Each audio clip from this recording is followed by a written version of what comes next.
What's a comfortable score in the indoor league? We're beating this team, Milwaukee Waves, 7-1, but they end up coming back and taking the lead 8-7. I thought 7-1 was a comfortable lead. It's just indoor soccer; anything can happen. Is there anyone known that plays there? Or? There's a team in Monterrey that has like ex-players, Walter Ayobi, Marco Fabian playing with the Empire Strikers. Right. Where did Kansas City Comets come from? Yeah, so there was some alumni from UMKC that were playing at the Comets as well. I trained with them, and I think they're gonna offer you a contract, and yeah, they did. Did you know anything about like the indoor league? It was new to me, like just knowing all the rules, the speed of play. Like you get like on average like 4,000 fans like every game. It motivates me. Like I go in there, I get goosebumps sometimes. I'm like, this is awesome. Second year, like this was like okay, like I'm gonna be out of a contract. The second or third game of the season, I tore my ACL. Wow. So what were your thoughts, dude? Like you're like, dude, it's my last year contract. Yeah, I was devastated. I was like, dude, what is gonna happen here?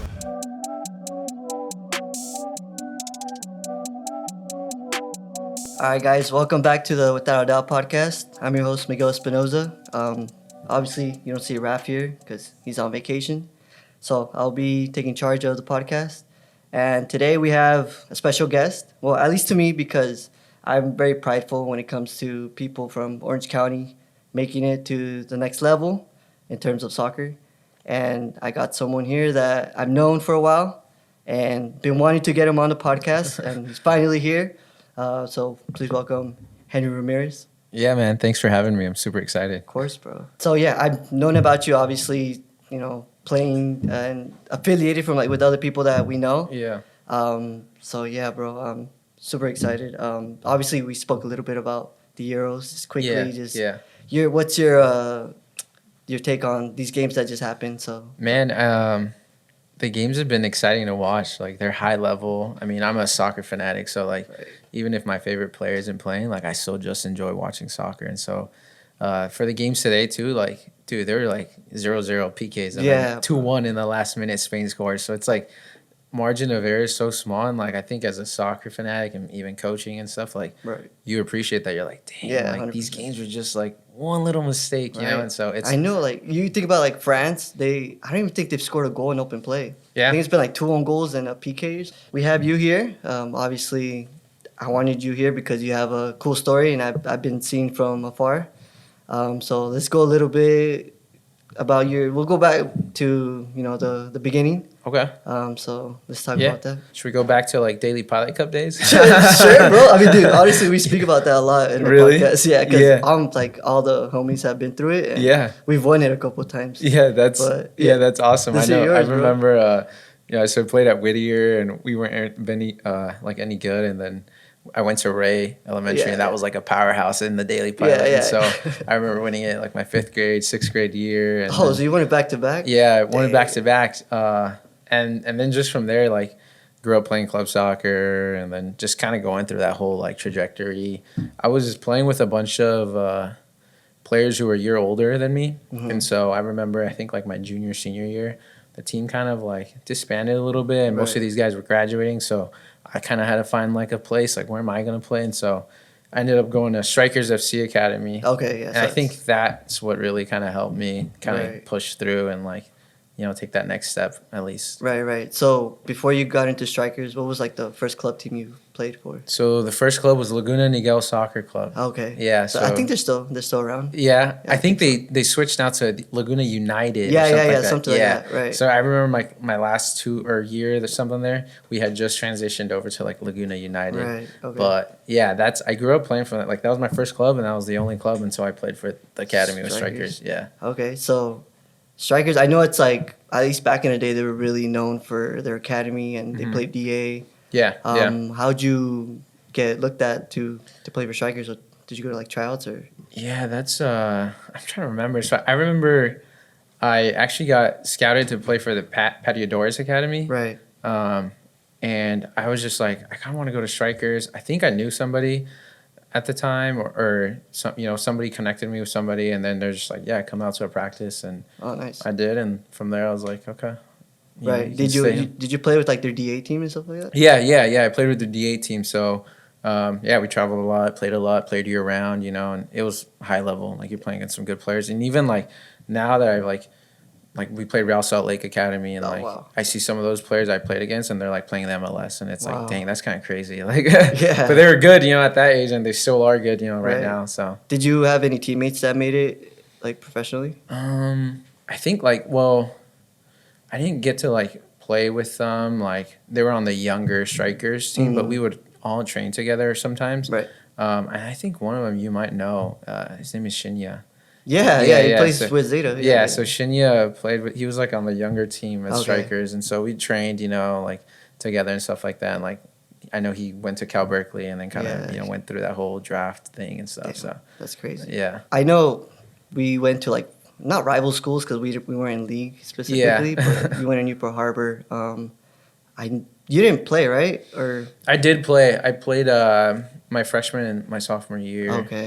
And and then the reason why you didn't play high school was because of club, or yeah, the academy, because I think back then, like DA, they wouldn't let you play high school. Like it was like you're committed to this and you Right, play right. year round, and that's it. And like there's no way around it. Right, So right. What do you think about that? Like that rule back then? I mean, so like I've had a lot of questions about this with people, like older people, younger people, because sometimes like those high school memories and experiences, like those are something you like Right. cherish and last forever. And even like when you get together with all your friends, you're kind of like, dude, remember Yeah, the bus yeah, ride? the Like throwbacks, kind yeah. of messing around. But then so on that side, it's like, yeah, that's a good thing. But then if you're looking at it strictly from like a soccer standpoint, like you probably had a better way of identifying like the players who were serious about like playing Right. that next level, taking it serious, because it's like, all right, this is a commitment, like 100%. Like we were training 4 times a week, like Oh, and then play on the weekends. So like we were constantly playing, and so Right. I think from that standpoint, it's like kind of helps you break down and identify like, okay, there's top players. My brother, similar situation, I guess, because he had committed to UC his sophomore year. No, he's going into his junior year, and I had told him, I'm like, bro, I mean, you're good in terms of Yeah, going to play college. Like you probably shouldn't be playing high school. yeah. And he wanted to because of those reasons that you said, and he ended up breaking his collarbone Oh shoot. in preseason, bro. And I'm like, bro, I told you so. Yeah, yeah. But I mean, it was he wanted that experience. So. Yeah. Maybe talk Yeah. to him, kind of looking back at it. Is he like, what? I told you so kind of moment. Oh, Yeah, really? every time. Yeah. Yeah. But I mean, it worked out for him, I guess. Yeah, I was gonna say it. Yeah. Worked out for sure. So yeah, during that time, did you have like any aspirations going to college? What I'm sure you did because you were playing like DA and stuff like that. Honestly, like I was kind of selfish and like naive, Really? and I thought like, oh, I'm good enough to like Right. play. And I think at that time there was that like USL, like OC Blues, Right. Yeah. and so my head coach from the DA, he was like an assistant on that team, and so he was like I thought like, oh, I'm gonna get a Pathway. way in, pathway in, but later on then I realized like to actually play at that next level, you need maturity, you need a lot Right. more things that I probably didn't have at that time, and so I started realizing, I need to go to college. So when did you realize that? Like, I think it was my last year, like my senior year. Oh, wow. Like when like you said, your brother that sophomore year was already committed. Like most of my teammates, that were gonna play, like were already being committed to school. So then it's like, the time, like it's getting pretty late for me to find like Right, a top right. school, and so I ended up finding a junior college in Arizona. And I had I could have gone to like junior colleges here in California, but I think me primarily, like I wanted to kind of step away from the OC California bubble, okay. and experience something new and like live on my own and like really get to know Right. myself a little bit better. That's funny because I know a couple guys that did the same thing you did. They went to that same Arizona. I don't know what's the college called? Arizona Western College. Right. Yeah. Are they known for like their transfer rate? That's what I've heard. That's what they were known for. Yeah, so I actually came in contact with them because through the DA you had like a winter showcase. So we would go out to Florida, all the academy teams, and you just play scrimmages, and there was a bunch of Right. colleges.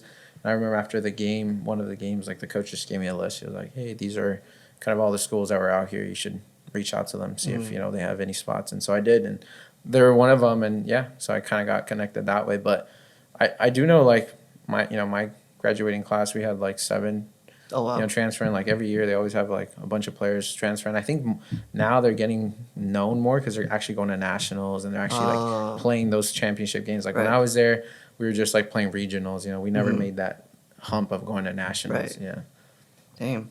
So how long were you there for? I was there for 2 years. Okay, so- Yep, went freshman, sophomore year, and then transferred.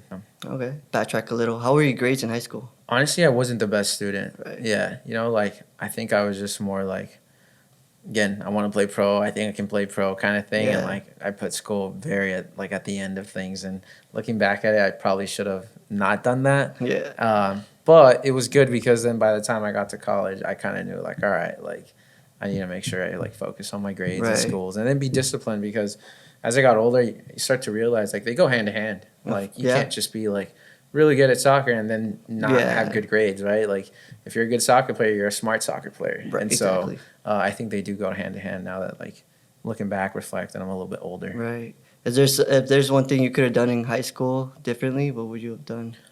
I think that's probably one of them. Yeah, like, right. you know, be a little bit more disciplined in school and actually like take it serious, and, you know, not just devote so much time on like soccer and like friends. You know, like it's like, okay, I got to put some more time into school. Yeah. Okay. So, how was your first year playing in Arizona? It was fun. It was awesome. Like I said, you know, we made playoffs. We didn't win like any championships, but like I was like first team all region, Oh, like wow. first team all conference and stuff, and that was the only one in my team to do it. Nice. So that year, like that's, you know, year we didn't really have a really good year as far as like the team and like records and stuff, but you know, selfishly, individually, like I had a pretty decent one, and so I think that kind of helped me to kind of be like, okay, like I think I can play, you know, continue Right, playing at a right. good level. Was there any like schools looking at you during that time? Yeah, so not so much schools. It was like, so, you know, they would record all our games, and, and they would always say like, hey, make a video, make a highlight Right, video right, and stuff. highlights. So I remember I made one after my freshman year, and I sent it out to a couple of schools, and like one of them being San Diego State. And so I was like really considering there, because I was like, oh, it's so away from home. It's a big, you know, university and stuff. But I think their thing was like, yeah, you know, we'll talk to you your sophomore year and kind of like, you know, circle back, you know, and kind of see how you do after your sophomore season and stuff. Right, So, right. yeah. So, how was your sophomore season? Sophomore season, you know, I thought I had a good one too. Again, first team all region, first team all conference. Damn, bro. Yeah, Consistent. yeah. Then I was like a, you know, team captain, and Okay. the team did a little bit better as far as like making it in the playoffs and stuff. We still didn't win like the championship. You know, we fell a little short, but I think like overall collectively we were a lot better. So I got a lot more attention from Right. schools, and so yeah, same thing. Like I created a highlight video, was sending them out, circled back with like San Diego State, and but I think at that point they were like, yeah, we kind of got like, Yeah, they're you know, the roster. other recruits, you know, coming in, and so it's like, dang, all right, that makes Dang. sense. How did Kansas City find you? Or Yeah, so I actually have a crazy story. I actually like had committed to some like school out in Georgia. oh wow, Yeah, like out in Georgia. I was like, I don't know, the name was like Middle Georgia State University, something like that. were they D1? No, dude, it was like an NIA school, and I just Oh, did it. shit. Yeah, I just did it because like I was like, some of my buddies were going, Yeah. and then I was gonna get like, you know, full ride, all that, and I don't know. I just thought like, whatever, like I'm just gonna go there, and I got there, and like luckily like soccer season, preseason starts before school starts.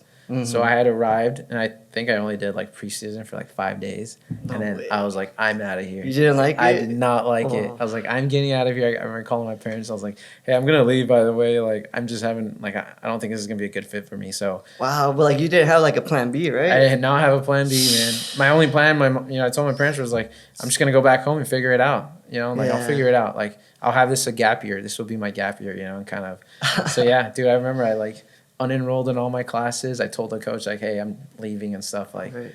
first, I don't think the team's gonna be good enough. Like, two, like I don't think I'm gonna have a good time over here. And like, and then I kind of said like maybe I'm a little homesick or whatever. So yeah, I packed my stuff and I left. Damn, NAIA, that one's tricky because there's teams that are really good and then some Mhm. teams are. Mhm.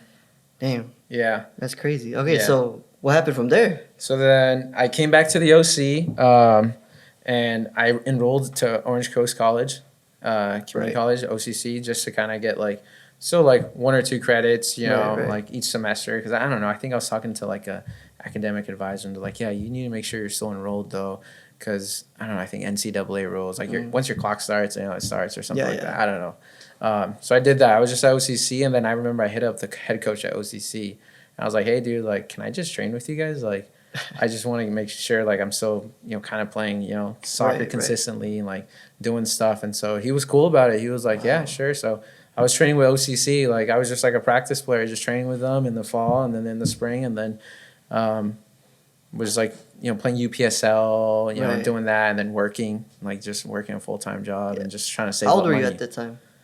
I think I was 20. Yeah. Wow. Yeah. So I know at least when I was 20, I kind of thought, like, oh damn, like I haven't gone anywhere, I haven't really done anything. Like Mm-hmm.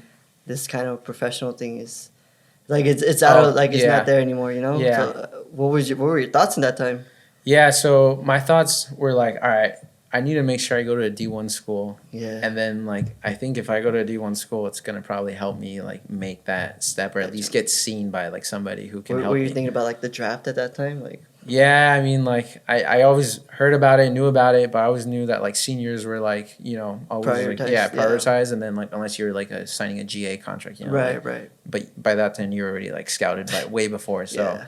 that was like my only thing. I was like, this is the only way I can make it out. Like, is I need to go D1, and then I need to like make sure I do well in D1. So Yeah. But yeah, it was like a tough year. I really got to like, I know a lot of my friends were like, so what's going on? Like, you still, and even my parents were like, are you still like going to school, gonna play? Like, what's going on here? And I'm like, yeah, I'm like, I have a plan. Like, and I was just like contacting schools like all throughout the United States, like just messaging D1 schools, even D2s. I was just like, sending my highlight video, giving a little, about myself. Right. And just kind of waiting to hear responses back. Damn, that's tough. That's what a lot of kids don't get. Just like how you were back then, like you just thought you're just gonna walk in. Mm-hmm. Like Mm-hmm. if you're not having a good year or if you're not really known, like you're not gonna get contact. So it was tough. Schools. But luckily, like when I was sending out those emails, my head coach at the time at UMKC coached. Wait, where? At UMKC, which is University of Missouri, Kansas City. Yeah. He had coached my Don Ebert, because Don Ebert's from St. Louis, Missouri. So he had coached him. So when I told him, like, hey, like, my name is so-and-so, like, I played at this academy. This was my head coach at this academy. He's like, oh, like, I know Don Ebert. Like, let me give him a call and ask him about you. And I guess he did. And then, like, he responded later. He was like, hey, like, we're really interested. Like, we would like you to come out, and, like, come over here. And, like, I think at that point it was in the fall, though. So they're, like, in season. So I remember him saying, like, once season's over, like, we'll circle back. Like, I'm just kind of busy right now because, like, they're traveling, playing schedules, all that. So I was like, okay, cool. And I remember, like, the wintertime, springtime, like, that's when you came in? Yeah, it was, like, finalized. He, like, had given me the scholarship and was like, all right, yeah, just. Damn, how was that feeling, bro? Like. Yeah, I was really happy and excited. I remember, like. I can imagine. Yeah, I was at work when he had called me. And so, like, I remember, like, stepping out of work and, like, answering a phone call. I was like, hey, yeah, Henry, like, we really want you to come and kind of thing. And I was like, yeah, like, without even visiting the school or like researching much, I was just like, D1, okay, I don't care where I go. Like, as long as like I'm going to play. And so, yeah. Wow. So how was that transition over there? It's a different, like, the weather's different. Like, even like, and I went during like August time. So it's like hot, humid, like compared to here, like, it's just hot. It's hot and like, it's not really like as humid. And so, yeah, it took a while, but like I've just kind of always been known to like, go out and like I went to Arizona and then like, even before I went to UMKC, I played at an NPSL team in Indiana. Oh, shit. Yeah, because I was just like, I'm just going to, go out. How'd you end up there? So I have family out in Indiana. Oh, okay. And my uncles were telling me about this like team. They're like, yeah, there's like this team like 30 minutes away that's like supposedly like professional, semi-professional. They didn't really understand like, right. And I was like, okay, so let me check them out, and I did. I searched them up, and they're MPSL, and so same thing. I told them, I was like, hey, like I'm going D1, in the fall. Like I would really like to play somewhere in the summer. Like, is it okay if like I come play with you guys for the summer? And they're like, yeah, cool. And like provided housing and all, how those teams work. Yeah. Was that the Ann Arbor, the one you were talking about? No, so that was FC Indiana. So that was before Ann Arbor. NPSL offers housing, bro? That's wild. Yeah. So they offered housing, and so then I was like, okay, cool. So I was like, I'm going to play in the summer. Like, I'm going to D1 school. I'm going to get used to the weather because it's the Midwest kind of like hot, humid and stuff. And yeah, it was fun. I'm glad I did it because I was close to family, so I got close to that family a little bit more. And then, like I said, I was training twice a day throughout that summer, so I was like, I was getting ready for the season. Wow. How long were you there for? I think I was only there like 2-3 months. Oh, okay. Yeah, because it's only like the summertime. Right. You signed for Kansas City. You go in during the spring? No, the fall. Fall. Yeah, so I waited a whole year. I took like a whole year off, like fall and spring. Yeah. So you're 21 at that time, right? Yeah. Okay. Yep. And so then I rolled in as like 21-year-old junior year, and then just started playing. And how was your first year? First year was good. We started off really good. I got hurt because when we played out in Seattle University, because we're at that time they're in the Western Athletic Conference, so we played a lot of teams here in the West Coast. Like we played San Jose State, Cal State Bakersfield, like went to Seattle and stuff. And so I had a grade 2 tear in my MCL because I got into a tackle, and so like I missed like the last 9 games of the season. But like up to that point, I thought I was doing well and like I was playing well, but then I got hurt and like had to cut my season a little bit short. But again, like injuries just make you like mentally stronger and like make you work harder and make you appreciate like actually playing and like being healthy. So how was the process like recovery? It was tough at first because like that was like the first big injury I've ever had. Yeah, how did you react to when the doctor told you? Because I remember when I tore my ACL. Yeah. And they told me that I was out for like 6 months.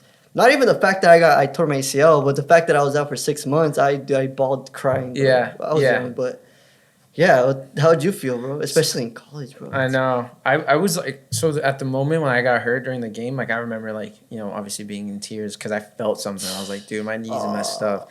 And then like the trainer checked it out, and I think he was just trying to be a little bit nice. He's like, we need to get an MRI to confirm like what's going on and stuff. But I already knew like my knee was swollen, and I was like, dang, something's up, because I couldn't walk properly. And so we flew out the next day, and then I got an MRI the following day after that. But like I said, it was a grade 2 tear, and so they said like, yeah, you don't need surgery, like you just need to like recover and rest. And I think the whole thing took like 3 months, and then I was like back healthy. And luckily, like I said, it happened like during a time where season was coming, like last 8 games of the season, and then after that's winter break. So like I had the whole winter break too to chill out, relax, kind of rehab here back home and stuff. So did you play the spring? Did they have spring? Yeah. So I came back in the spring, and just played. We played scrimmages with like other universities and stuff, but it's not as serious like in the fall, like when you're consistently training and doing all that. So and then you played your second year Kansas City. How was that? Yeah. So then, but before my second year in Kansas City, so there's Ann Arbor was in the same league as FC in Indiana. So I remember when we played Ann Arbor, like one of the coaches came up to me. He's like, "Hey, like what are you doing in this team? Like, this and that." He's like, "Next summer, come play with us." Like, and they were like the powerhouse of the conference. So then I was like, "Yeah, I'm gonna go play over there." So he's like, "Here's my contact information." And then I remember heading into like my senior year that summer, I like contacted them. I was like, "Hey, like I don't know if you guys remember me. Like I played at this team." And so then they're like, "Yeah." Like, and so before I went to my last year, I went and played with Ann Arbor, and so that was super cool too, because Michigan I think is a really cool state. Yeah. Like, especially there in the summertime. Like there's a bunch of lakes, bunch of things to do. Like you're playing soccer. They provide housing and stuff, and they would give us these meal cards like from like a grocery store, like maybe like a Walmart. And it was like had like $100 every week, and or like $100 every 2 weeks. So you kind of felt professional, right? There, yeah. Because like they weren't paying, but they were giving us these like gift card stuff, and they're taking care of us, and like all the guys were living together. So you build team camaraderie, and like you build memories and experiences, and you hang out with the guys and the boys. So it was a cool situation. Cool. Do a lot of those guys were college players, or did they have older guys as well? Yeah, so I think there was like maybe a few that were like maybe 2 or 3 that were like not in college anymore, but majority of those guys were all college guys, like playing at the University of Michigan, playing at NAIA schools, and that's where like I realized too, like I played with a lot of NAIA players that were like good ballers. Like I'm like, why aren't you guys D1 and stuff, and it's just like, dang, like these guys are sick players, like. So it was like eye opening, and it was a cool experience to like realize that like, yeah, you don't have to be D1 player to be like certified, like to be a good soccer player. Like you just need to know how to play. Okay, you just need to get looked at by the right people. Honestly. Yeah. Okay, so how would you compare not NAIA, but MPSL and NCAA D1? I think I think MPSL might be a little bit higher, just because like all these teams like are like recruiting players, but the only thing though is like, you don't have enough time to really like, you kind of just get all put into once, in the summer with this team, and you're like, all right, we're going to build a team, and we're going to play for this amount of time, and then boom, you're out. Rather than like, I think NCAA, you have a little bit more time because you got some players that are going to be there 4 years. You got some players like me transferred 2 years, right? So you get to work with them a little bit. But as far as like talent and like raw talent, as far, at least in like the team that I was, like there were some Ballers. good players that like I could have probably all played. You know, they all could have played at UMKC where I was at and stuff, and they all respectively played at their universities, which was D1, D2, NAIA, like regardless what it was. So that's why I was like, yeah, got some good players here. Like So Kansas City year 2. How was that for you? year 2 was it was good. We, It's kind of all or nothing, no? yeah, it was, and I remember my junior year we lost like. So my senior year, we didn't have like our top striker. His name was Eric McWoods, and he's also playing like he didn't get drafted or anything like that, but now he's playing like overseas. Like he played nice. The Euros, like qualified for the Champions League. Wow. So it's like it's crazy to see that like he didn't make it here, in the United States, but he's over there playing like overseas. He's like playing like in Hungary, first division, and like Scotland and stuff like that. So. We lost him, so we were like missing like a good piece, like somebody like our top goal scorer. Nice. So, but I think that kind of helped everyone. Like, okay, we all got to pitch in a little bit, chip in, and the year didn't go as well as like probably the junior year. Like we just weren't competing. Like we were losing matches. Like, they're probably close matches, but again, if you don't get the result, you're not gonna get seen and stuff. And so, we didn't even make playoffs my senior year. Yeah, so it was really tough and. I think kind of like looking back at it is like, dang, like I know that makes a big difference because, right, you're playing playoffs matches. Now you have an opportunity to make the NCAA tournament. Like, now, but if you're not, it's like, okay. Not even qualifying playoffs. Yeah. So how'd you feel? Like, I know, like, especially towards the end, like, you're probably like. Yeah.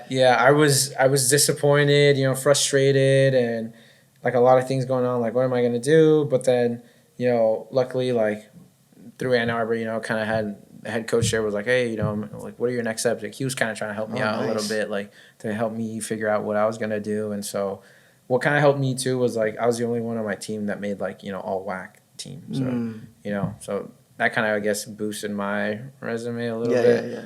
But, like, after the season was done, like, I was like, what am I going to do now? But luckily, my coach at Ann Arbor, like, they would host something. It was, like, a Midwest pro soccer combine, and it was hosted out in Michigan, and they would invite all these pro teams to come out, like MLS, USL teams and stuff. And so he was like, like I think you should participate in it and like see what happens and stuff. So I did, and I remember going through that whole thing. So that was during like the winter time, and I did that. I only got seen by Memphis 901 at that time. Yeah, so they invited me out to like a closed tryout or whatever. And they had invited a couple other players from that combine. And so I remember showing up. It was a 2-day thing. I thought I did well. And, turned out this is what they had told me. I don't know if it's true or not, but, it might be. But I remember, like, the head coach calling me. He's like, look, this is a situation here. Like, we offered, our last contract spot to, like, a player who played in the MLS. If he finds another MLS team, he's obviously going to decline it. If he doesn't, he's going to accept ours. And then we just don't have a spot for you on the team. So I was kind of like, okay, like I hope this is true, or like it's just between you or MLS player. Or this is just something they're telling me to make me feel, I just didn't know. But then no, it's true. Like the guy ended up signing in, like obviously. So there was no spot for me there, and which is crazy. But like what kind of makes me look at it and like, okay, it just probably wasn't a good fit because there was also another player there who was at the combine with me. At that tryouts with me, and he didn't make it either. But then later on, because he lived in Florida, he went and tried out with the Tampa Bay Rowdies, and he got signed by them. Wow. And the Tampa Bay Rowdies ended up being, like, top of the conference. Yeah, they're good. And then, like, Memphis, so, like, it was just, That's like, wild. it's just different situations, right? Like, sometimes maybe you're just not a good fit for this team, but you might for the other. But if you don't try it, you never know. Yeah, exactly. Or you just know a connection or something. Exactly. Yeah. I think that's a big thing, having connections. Yeah. I think your whole story is based upon that, right? From college, going to D1 to playing Ann Arbor. Yeah. Okay, so where did Kansas City Comets come from? Yeah, so the goalkeeper coach at UMKC. Another connect. Is the goalkeeper coach for the Comets. Oh, okay. So I remember him telling me like, kind of like, so what's going on? What's gonna happen next? And I there was some alumni from UMKC that were playing at the Comets as well and stuff. And so, like, I just kind of knew them because, like, they're alumni. Obviously, you look up to them because they're playing, the next level and stuff. And I just remember, like, kind of connecting with them. And one of them kind of invited me, like, hey, come train with us and stuff. And I was like, okay, sure. And so I trained. And did you know anything about, like, the indoor league? What is it? MASL, so Major Arena Soccer League. And, like, the only thing I had came close to playing indoor soccer like that was, I don't know if there's like a YMCA field in San Yeah. Diego. That, and like I played that like one fall, like with a buddies of mine that like my dad made a team, and like he was like, yeah, just go play. And that was the only time I've ever played that kind of indoor before. Wow. But before that, like I had never played like or indoor soccer like that. What they call it, indoor soccer or futsal? They call it indoor soccer. Okay. Yeah, they call it indoor soccer, and so it was new to me. Like just Yeah. knowing all the rules, the speed of play, like adapting to it. It was just like, yeah. oh, wow. How was adapting to all that? Yeah, I mean, it's even then. Like I'm like so kind of like, wow, okay. Wait, Like, how old were you at that time? 21, so 22? no, I think I was 23 at the time when I Okay. signed. Yeah, I was 23. So Okay. yeah. And yeah, so like I just kind of throughout the years watching, playing, you just kind of start picking up on things, talking to Right. Of older course. players on the team. You're kind of like, they kind of give you advice. So that's a good thing. Like I've had a lot of like good mentors, coaches, like older guys on the team kind of telling me like, hey, you should do this or do that, and like trying to help you coach you a little bit. So that's always like a good thing to have. Yeah. So okay, so you go train with that team. Yeah, I train with them, and yeah, they're basically like, yeah, kind of, I think they're gonna offer your contract, and yeah, they did. That's They're like, we'll sign your, give you a contract. Just like that, did you Yeah. just go and train with them, and they see you, and they're like, Yeah, because they do something called like kick arounds, okay, and so it's like all the guys are just training, and like kick arounds for us is probably gonna start like in August. So like the guys are just training, playing, and they'll invite players, right? They'll invite players to come and train. Like, oh, this guy's good, and like obviously the coach is just there watching these kick arounds, like regardless of how serious or not they take them, like they still can see like, okay, if you have some kind of soccer talent or knowledge, or you can kind of hang with them. And so yeah, just from that, and then I remember they telling me like, hey, come out to the tryouts, like just the official tryouts that they had. And after that but by that time I was already, like after the tryouts they had given me the contract, like I think a week or two after. And did you expect that? I was just like hoping, right? And Yeah, you can never expect like things. And I was just hoping like, oh, like this would be cool, this would be awesome, like at least I get to play still. And so when like they had told me, or the coach called me, I was like just excited. I was like, okay, sweet, like I can still play. Like I'm got to work hard now and like make sure like I can kind of continue playing here and like proving myself, I guess, because that's what at the end of the day you got to prove yourself, especially at the next level. So right. So how was your rookie season? So my rookie season was like during COVID. Oh, So I think that's tough. It's indoors. Yeah. It was tough, like because atmosphere wise, like the arena's not as packed. Like you only got a certain amount of people coming in, and then the games. I think the season was like cut short, like really short. And then throughout that season, I had gotten like COVID during that point, so I missed a couple of games like during that point, and so I thought like I had a decent, but like I think I only scored like couple goals, like one or two.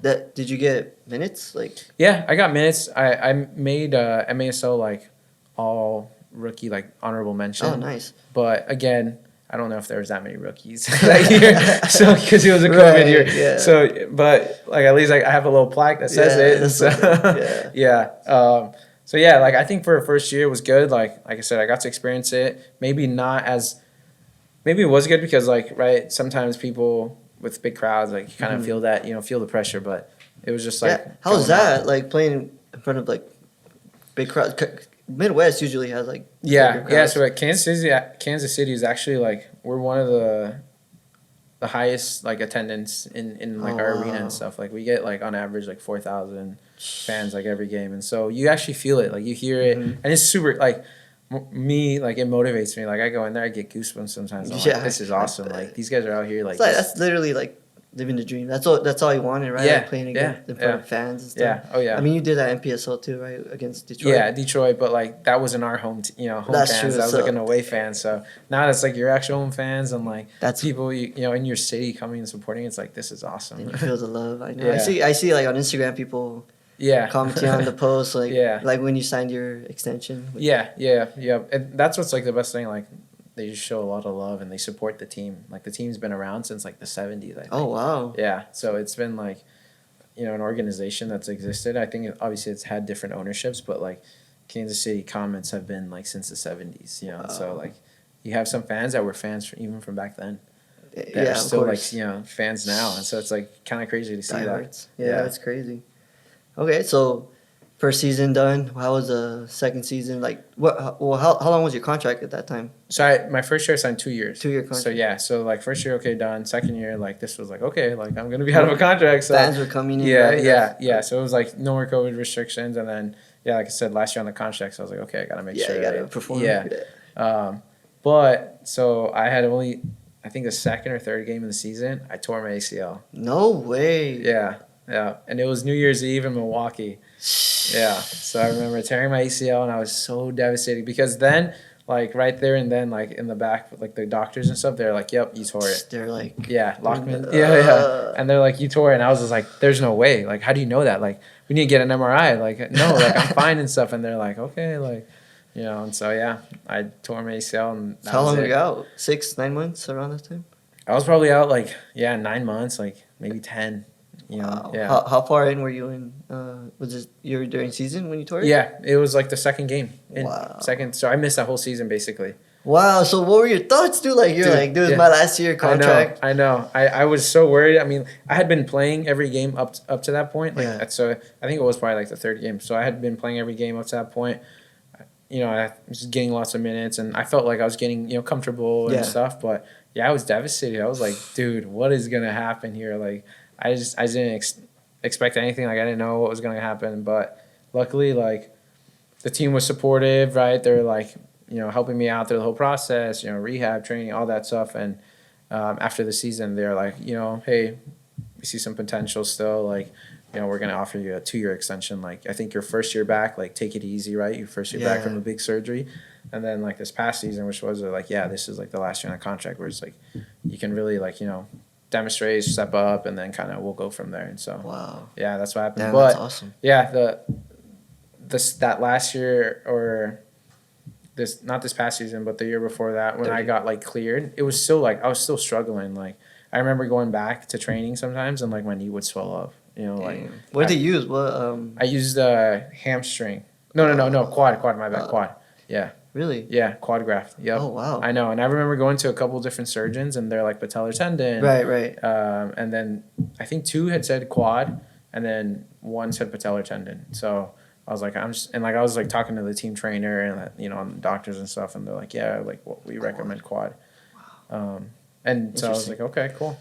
Wow. So yeah, but that's what I'm saying. Like even that last year after I got cleared, I didn't even play. I think I only got minutes like the last 2 games, because because you need my knee. I was like still kind of struggling, and like I couldn't really push myself. right. And so yeah, I just kind of remember like starting to do okay. I need to do a little more rehab and more rehab. And so now like heading into this past season that just happened, like that whole break, I was like, okay, I'm really gonna focus on like strengthening my legs, like everything, like making sure like I have no more pain, like making sure my knee doesn't swell up anymore, and like so just kind of like devoted my time on like that health, the mentally too, being strong and all that. And so No, yeah, I can imagine like you're clear to go to play, right? And then but you physically like you're still like, what the hell? Yeah, I know. So, but I was glad that I got like a couple games in that season. But that's why I always tell people, it's like, yeah, I haven't really played the last 2 seasons before this last one, because like I've been out with injuries, and so this was good to finally get like a full season under my belt.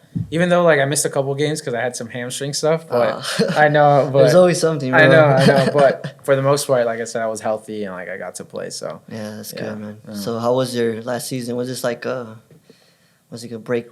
What's it called? How do you say it? Breakout season? Like in a way, I mean, I felt like I still could have done better. Like, but that's just probably like me wanting to. Push myself and always making like I always want to be the best on the team, always be the best on the team, and just kind of being in that group, realizing like there's some good players here, like I need to really start stepping it up. And so, me personally, like I don't think it was like I think I can still do a lot better, like just as far as being like more productive, as far as like being just kind of a game changer, because that's growing up. Playing locally here, you're kind of just used to like doing that, but then obviously once you get in a bigger ocean, it's like, oh wow, there's bigger sharks out here. Right. No, for sure. So for sure. Okay, so how was your last season? You guys made it to the finals. Yeah. It was like I said. I think collectively, like we had a good team. Like we started off going undefeated. I think like the first 7 games. Damn. And then we hit like a slump where we're losing, I think 8 games straight. No way. We're top of the league to like drop and drop and drop, and it was like long 2 game losing streak, 3, 4, 5, and it was going on, and like even like got to a point where like we had several meetings like amongst captains, amongst like coaching staff, like we need to start changing things around here, like what's going on and stuff. And once we finally got that win, I think it was like a conversation our coach had. It's like, hey, we need to win out in order to just make playoffs. Wow. Like, and if we don't win these like last, I think 7, 8 games, like we're not gonna make playoffs. Like it's like we have to win every single one. And so I think once we finally got that win, we're like, okay, and just taking it game by game, and then we did it. We ended up like going on that hot streak, and it was perfect timing because we're on a 7, 8 game winning streak, and we're heading into playoffs. So now it's like we got all this momentum, we got all this confidence. We got, we've been through losing so many games. Like we've got this. Like we played all these teams already, and so. And you played majority of those games. Nice. Yep. Especially towards like the end there, like that playoff push. Like I got to play all those games, which was really nice. But. Is that your first time playing like playoffs like that? Yeah. Oh wow. Yeah. Mm-hmm. Okay. Yeah, because I mean, COVID year we had playoffs, but again, I don't know. Cut short. Yeah, it was kind of cut short, but yeah, it was his first year, and like I said, it was awesome. Like just to experience all that. Like some of those games are close. Some of those games were like, I think one in specific, we're beating this team, Milwaukee Waves, 7-1. What? And they come back and end up beating us. Or not beating us, but they end up coming back and taking the lead 8-7. Wow. They go and score like 7, like, goals. Yeah. And then we ended up tying it in like the last 20 seconds of the game. And then we win in overtime. That's wild. So like imagine winning 7-1. We're like comfortable. We're like, we got this in the bag. And then so in the MASL, they do something like 6 attacker where they pull out the goalie and they put in an extra field player to kind of get more possession of the ball and have an extra like player to attack. So they did that like the last quarter, the fourth quarter. Does that attacker act like a goalkeeper though? Like yeah, he can. Yeah, okay. Yeah. But normally it's like probably the most technical player on the team. Right. He's probably gonna be the top guy, and he's probably gonna be the one moving the ball, like kind of doing all that. So they did that, and that obviously worked because they just kept scoring. They took the lead, and then we put on a 6 attacker, and we ended up tying. That's crazy. Yeah. So for those who like don't really know about the league, can you like kind of I don't want it to be too long, but like just briefly like describe the rules and Okay. So it's MASL, Major Arena Soccer League in the United States. It's just like Division 1, right? Is that the only division? They have like MASL 2 and I think 3 gotcha. and stuff. But yeah, we're like the top division, I guess you would say. But there's teams. I think there's like 14 teams in total. Yeah, East Coast, some like in the Midwest like us, and like there's a team in San Diego, team in San Bernardino. Yeah, San Diego Sockers. Yeah, 2 teams in Mexico, 1 in Washington. So, but it's so it's 6v6 with a goalie, indoor soccer, boarded up. We basically play like in a hockey rink. Yeah, hockey rink. It's just like turf on there, and we just play. And I mean, it's just like hockey. You just sub in, sub out, like on the fly. There's no like sub ref, like right. Entra número 10. Yeah, you just sub in, sub off on the fly.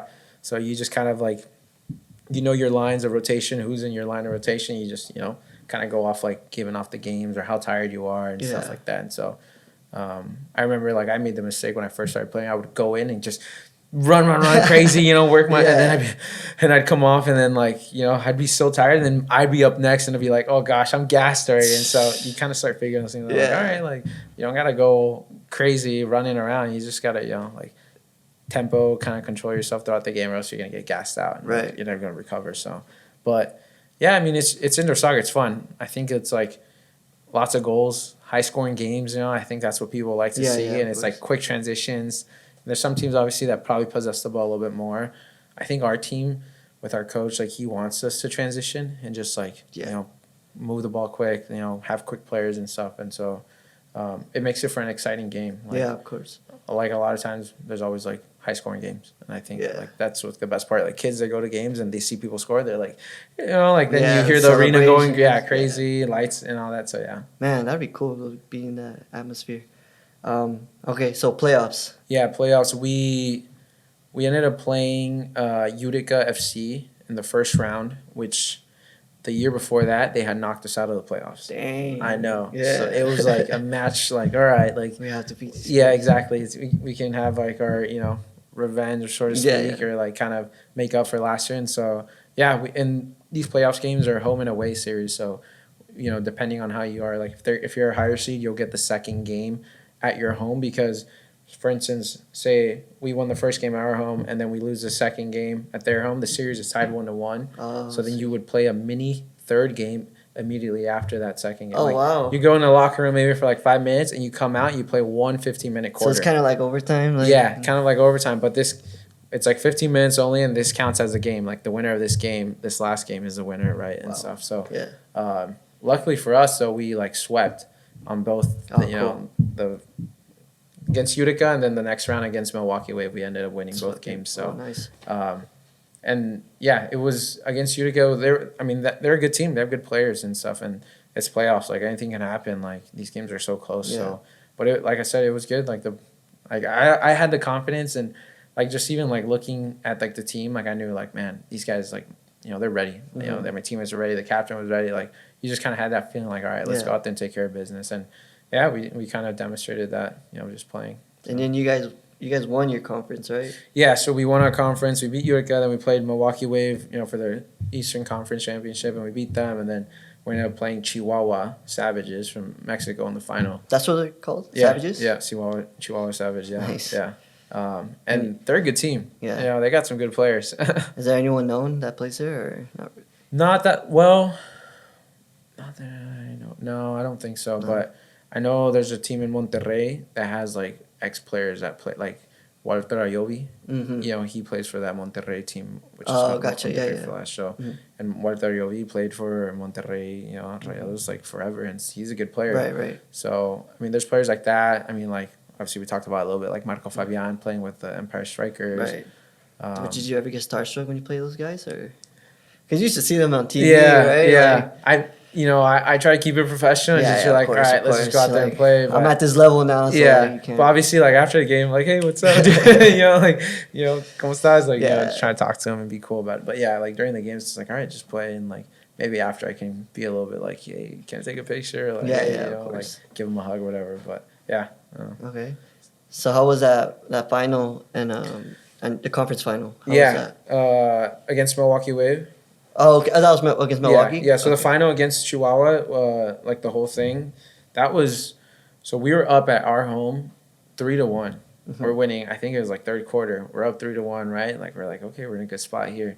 And they ended up beating us. They ended up beating us 4-3. Yeah. Damn. So we had the lead. They ended up beating us. Damn. Like what's a comfortable score in the indoor league? Dude, clearly, from winning 7-1, right? I don't know if there really is a comfortable score just because it's like you can score like quick on the fly. And so I don't know. That's a good question. I thought 7-1 was a comfortable lead, but clearly teams can come back from it. So it's indoor soccer. Anything can happen. Like, and that's like the exciting part about it. I think a lot of people, like, once they go to the games, they realize that, like, dang, like, this goals can come like on the fly pretty much. So especially if you're subbing on the fly, like guys are coming in fresh. Guys are coming in like, and that's what most teams try to do. They like will hold the ball and just like move it side to side and get the other team tired. And at the same time, they're subbing because they have possession of the ball. Right. So they're just getting fresh guys in, and these guys are stuck in defending like for a minute, 2 minutes, 3 minutes, and now they're like heavy. And it's like, okay, once they're tired, all right, let's go. Let's punish them a little bit.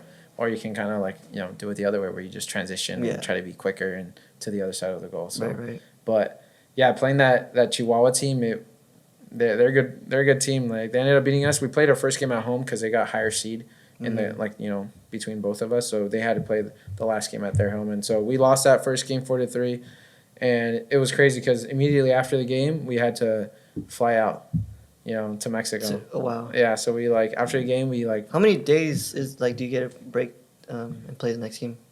I think like a couple of days. I think the reason why we left right after was because they wanted us to get there a day before and like just chill and relax and not be like, like we traveled that day and then we flew out to like Texas and then from there we flew out to Chihuahua. We had the day and then we played the final. Okay. So they wanted us to like rest and not just be like traveling like, kind of thing. So that was the reason. But normally I think it's like just depending like maybe a couple days. playoffs, it might shorten them up a little bit just because it's the home and away. Crazy, yeah. But yeah, we played them over there, and playing them in their atmosphere is ridiculous. Like Yeah. Chihuahua's atmosphere is crazy. Like it's a smaller arena, and you can't even hear anything because like they had like a mariachi band playing the whole game, and like fans with the drums like chanting and just doing stuff. And then you got fans all around too yelling, and it's a small place, so you couldn't even. I remember like being on the wall in a free kick and like looking over to my coach. And he's just yelling, and I'm thinking, like, what is he saying? Like, I have no idea. Like, and I hope I'm interpreting what he's trying to say. And yeah, it was a cool atmosphere, and like, I can see why the Mexicans passionate about soccer and stuff. So yeah, it was super cool playing there, but disappointing, that we lost and we couldn't go away with the win. Yeah. Wait, so that was the conference rounds, right? Or? That was the championship match for the whole thing. The MS because they're for everything. Okay. Yeah, because Chihuahua, they're in the Western Conference and we're in the Eastern Conference, and so obviously the winners. So it's semis, and then you play conference finals, and then you play. Oh, gotcha. Yeah, gotcha. So only 4 teams qualify from each conference. Dang. Yeah. Dang, that's dope. So, how's the training like with for indoor, like compared to outdoor? Obviously, you're not gonna be working on like, I don't know, like corner kicks and stuff like that. Well, the training.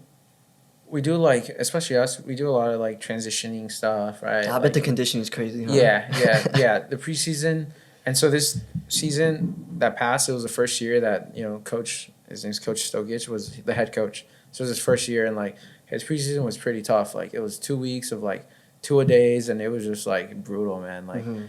But I felt fit after. You feel good after. Obviously it's sucks and it's torturous when you're going through it, but after you're like, dude, I'm fit. I can run. I can be playing for days now and stuff. So it's definitely worth it. But you actually do focus a lot on power plays, man up. That's what they call it? Yeah, power plays, when you're man up, or power play defense when you're a man down, right? You work a lot on that because those are crucial moments of the game that you can take advantage. And then even set plays, we would practice a lot in set plays, corner kicks to the right, corner kicks to the left, top of the boxes and stuff. And I'm saying top of the boxes, you know the rules and stuff, but so we work a lot on these plays here, and as you watch the game, you notice these are moments that actually define the game sometimes, because people score goals off these set plays. You recently signed a 3-year contract. It's a renewal, right? It's not an extension or anything. Yeah, it's a renewal. Yep. So everything new. Do they have I don't know, bonuses and stuff like that? Not on my contract. Maybe on somebody else's. So I wouldn't know. Maybe they do. Like I said, everyone just kind of negotiates their own thing. I don't think we're at least me at a point where I have to have an agent to work out a deal for me. It's just more me talking to them and kind of working things out. But I'm sure maybe some of the guys do. I don't know. So the 3-year contract, how'd you feel when they offered it to you, or did you kind of? I was really excited about it. Yeah, I was happy. Like I said, this is gonna mean I've been playing for 7 years in the league, which is crazy. But I mean, you have 3 years of considered a pro, so that's wild. So I'm excited, like I said, and I'm just more eager to really prove myself and really make a stamp as kind of show the kind of player that I am. So that's one thing I'm more really looking forward to is okay, I can really now work and I can push myself and hopefully demonstrate why I was given this contract and renewal. So So during your time with the indoor team, did you ever think about maybe I can look for playing professionally outdoor? Are you allowed to do that? Play both? Yeah, we used to have some guys on the team that would do that. Okay. But they would have to leave early, during playoff times in indoor. They would leave for their preseason outdoor. I know it is tough, and so I think after my first year, I did. I was strongly considering it. I think I even reached out to Don Ebert for Cal United Strikers because I was maybe I can still play. But then nothing worked out. It was really difficult. A lot of teams were come and try out. Here's the tryout dates and stuff. Yeah, it's but then it was kind of more if I want to go, I want to train with the actual team, right? So it was tough, and then obviously after my second year, once I got the ACL, I kind of was okay, I'm gonna just focus on the indoor. Focus on this. I can't really be, stepping out like that. Yeah. Well, good thing like comics, they're signing you on your prime years. Yeah. Man. So Do you have any like a message to the fans or something that you would want to say? Because I know they're yeah, you no, know, just really thankful for the Comets fans. You know, they're awesome. I always say they're the best fans in the league. You know, they supported us this past season, like when we're in a losing streak, and yeah. they supported us through the ups. And so, hopefully, you know, the next couple of years we can, and I can demonstrate right the kind of player, and hopefully bring some hard work to the organization. So, Yeah, that's the goal. yeah, How's your relationship with like the organization itself? yeah, I think I've had a good relationship with them from the beginning. They seem to trust you, man. 3 Yeah, years. yeah. So, and like I said, I'm really grateful with the coaching staff more than anything. Like Coach Stoker, like I said, it was his first year. I've learned so much from him. So he's a really good coach. He's very demanding, but I think that's kind of good because it pushes you a little bit Yeah, out of your of comfort course. zone, but it makes you a better player. Mhm. And so I've known that I've seen my game change drastically, and like I've started, kind of look at the game a little bit different, indoor game at least a little Right, bit right. differently, just from like his coaching points, his coaching tips, like his coaching style. So it's good for me for my growth and development. Right, right. Yeah.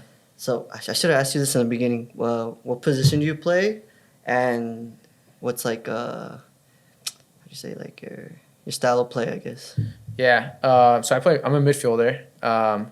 And it's kind of hard in indoor because we usually play with 2 defenders, 2 midfielders, and like 1 target forward. Okay. But I know some teams might play with like 2 defenders, 1 midfielder, and like And 2 attackers. 2 attackers, but one of them's kind of more like like a False? yeah, like a 10, kind of like the second forward kind of. Right, right. So, but we usually play like a 2-2-1 kind of thing. But I would say my style of play, like growing up, like being a Latino, I mean, me growing up, like I always like going at players, trying to beat players, like encounter and stuff. And so I would say like I'm aggressive with the ball, but I also say kind of Technical. yeah, kind of move the ball, keep it, being in center mid, stuff like that. And so, I think a little mixture of that. I don't know how you would explain it, but like, yeah, being aggressive, but at the same time, trying to keep it and be, smart on it. When I saw you sign for an indoor team, I kind of was like, yeah, I could see that. Like, he's a very technical guy. Yeah.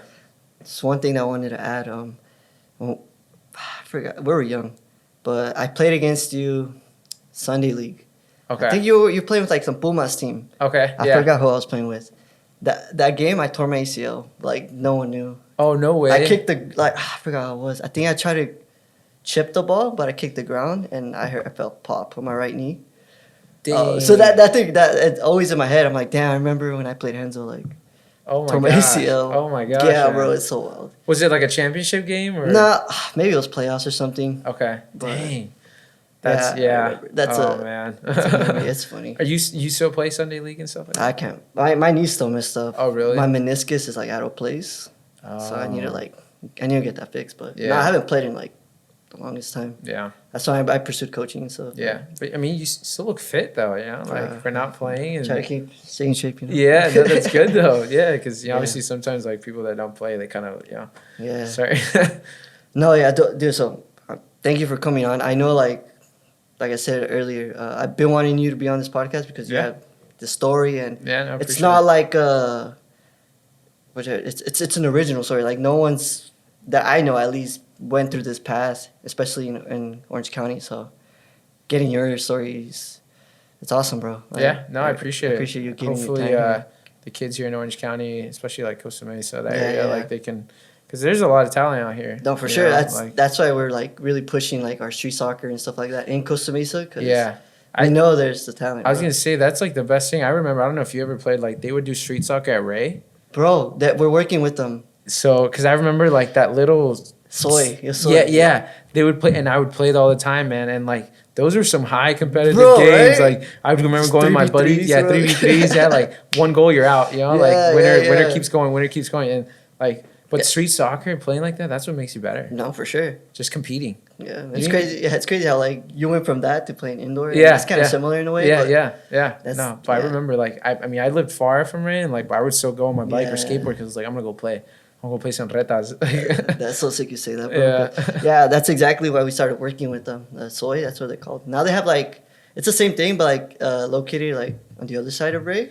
Oh, and okay. they actually have like a indoors not indoor, but like street soccer specific field with like goals and stuff. So yeah, because even at Ray, remember those boards? They had the goals painted on them. yeah, bro. And so I remember playing that. Yeah, there, I remember playing during lunch and recess, like in those boards, like just and they were close and yeah, bro. Dude, it was fun though. But like that's the kind of culture, like because even when I was in middle school, we would play soccer during lunch. Yeah, like. We would just obviously in high school you didn't because you're much cooler and you don't got time right, for all that. But right. yeah, elementary school, middle school, like that was it. Soccer was always on bro. recess and lunchtime. Like it's our roots, bro. Yeah.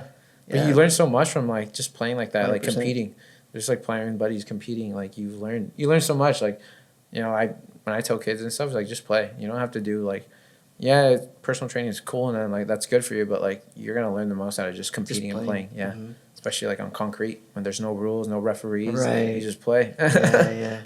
Okay, that's a good segue. So if you have one advice you'd give to a kid that's aspiring to going pro or playing college, but not necessarily knowing what to do, what would you say to them? Obviously, I think emphasizing school, right, should be an important thing, regardless of like whether you don't know you're going to college or not. Like, still just always focus on school because it's gonna help you be disciplined. It's gonna help you so many things in life, and then like just playing, finding opportunities, making connections, like. That's really important. Like, you don't know who you played for, and they might have played with somebody, and that so if you're playing out there, you're getting yourself out there playing, and like even here, there's so many teams I see now, like bro, like ridiculous. Oh my god, if we had this back then, bro, like this would be I wouldn't say easier, but like there's more options. Oh yeah, there's like I remember us growing up, there was no UPSL. That whole league did not exist. Nope. It did not exist in high school or none of that, but like now kids have that. So it's like go out there and play one of those teams. I'm sure somebody's you're gonna just make connections. Yeah, you never know who you're gonna meet. Exactly. So that's kind of my advice, I would say. You wanna go ahead and see where people can find you? Yeah, look me up on Instagram. My user name tag is Henry Ramirez. I'm number 16 on the Kansas City Comets. So if you guys want to watch indoor soccer, I highly recommend it. It's fun. It's exciting. And then you guys will get to see me. So yeah. And follow without a doubt _athletics for more content like this, and make sure to subscribe on our YouTube channel because it's a good watch. Yeah. And just like this episode, it was a lot of insight in a different format of soccer, but nonetheless, there's a lot of ways to fulfilling your dream, whether it's indoor or outdoor. I mean, absolutely. If you look for it, yeah. Oh yeah. All right. Especially. So thank you, Henry. Yeah, cool, man. Thank you. See you guys.